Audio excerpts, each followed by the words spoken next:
Hey, Rob Anspach here. Just because we are friends on LinkedIn doesn't give you permission to email me. Now, I know that sounds kind of rude. However, just like any social network, you want to introduce yourself first. You want to create that conversation online before you slam someone with your marketing advertisement. Now, is it okay for someone to subscribe to your email? Of course, yes. Please do. But to automatically subscribe them because they became a LinkedIn friend, not cool at all. The other day I received, in fact, it was probably not more than 5 minutes after I accepted this person's friend request, I received an email from them. Hey, thanks for joining our email list. Thinking, I didn't join your email list. Then it goes on and on and on about some event that he's doing. I'm like, okay, delete. And I should have blocked it, but I didn't. A few hours later, I get another email from him saying, hey, did you see the email I sent you earlier today? You know what? You're a pain in the rear. Delete. Block. And somehow, I get another email from him, even though it's on my block list.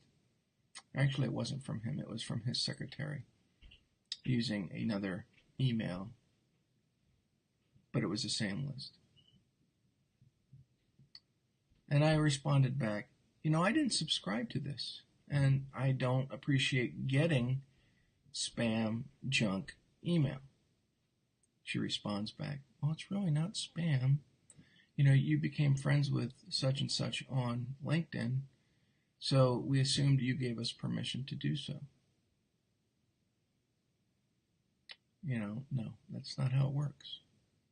And I explained to her that it's actually violating the can't spam laws. It's violating this, it's violating that, it's violating LinkedIn's terms of service. I don't think she got it. So I said, please remove me from your list. And I get an email back saying, thanks for your email. I'm very sorry for any inconvenience and have removed you from our mailing list. We're sorry to see you go and hope we can serve you in the future. Well, first of all, you're sorry to see me go. You shouldn't have never even put me on the list to begin with.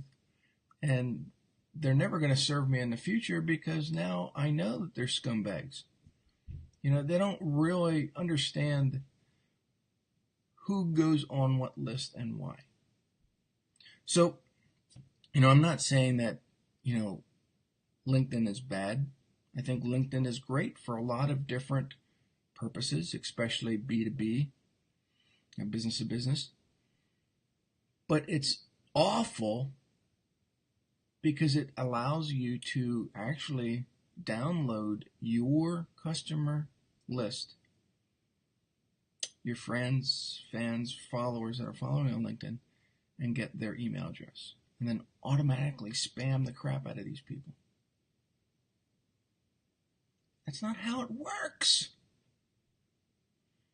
If I come to you and I really want to know more about you, I'm going to sign up for your email list. But if I join, your Andy said it's all about impatience and greed. No one wants to nurture relationships anymore. And that is true. Social media is all about that relationship building. Years ago, some of you remember phone books.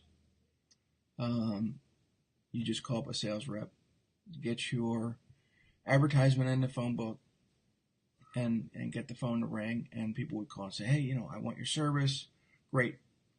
Hey, while you're on the phone, could I get your email address and I'll add you to my list. You were asking for permission. But now there's no, phone books are basically non-existent anymore. And in order for businesses to attract new clients, customers, patients, we're using social media. Well, social media is about that conversation. It is about building trust. It is about building that relationship. And you can't build that relationship by forcing someone onto your list if they really didn't want your service. Isn't that just kind of a waste of time? I understand that everybody wants to build their numbers. You know, there's power in numbers. Yeah, I get that. However, if you have a list of 1,000 people that you forced on your list, then they really don't want your service. And you're spending most of your time now removing these people. When you create a conversation, when you start developing trust with your fans, friends, and followers, you're going to have fewer people on that list, but fewer people who really want your service. And that right there is the exact reason why you started your business. To create a business that attracts the right types of clients. To nurture the people that you really want into your fold, into your tribe. So, one of the things that I started doing, as soon as someone spams me with their email list that they forced me onto, not only do I block them, but I also go to LinkedIn and report them. Kimberly says, yes, it's quality versus quantity, and that is so true in everything that you're doing.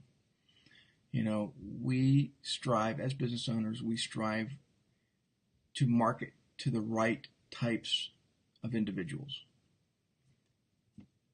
You know, even on social media, you know, I always explain to people that are making these videos to ask their audience to, if they enjoyed what they saw, to pay it forward, to share this video with one person. I don't want you to share it with your whole network. I don't want you to share it with, you know, everybody on your list, because they're not my target audience. I want you to share it with one person who you believe will truly benefit from the message. And that's what we should all be doing.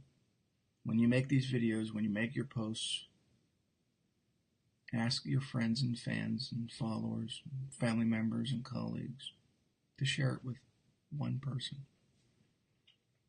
Just that one person that truly will benefit from what you're doing. So is LinkedIn wrong for allowing what they're doing to proliferate? Yeah. And now that they're owned by Microsoft, it may just get worse. Is there things that you can do to stop it? Not really. But you can be a beacon of hope for other people and do things the right way. You know, for me, I'm probably the last Boy Scout when it comes to, you know, doing things the right way. But I would rather ask for permission first than forgiveness later. Hey, this is Rob Anspach. Talk to you later.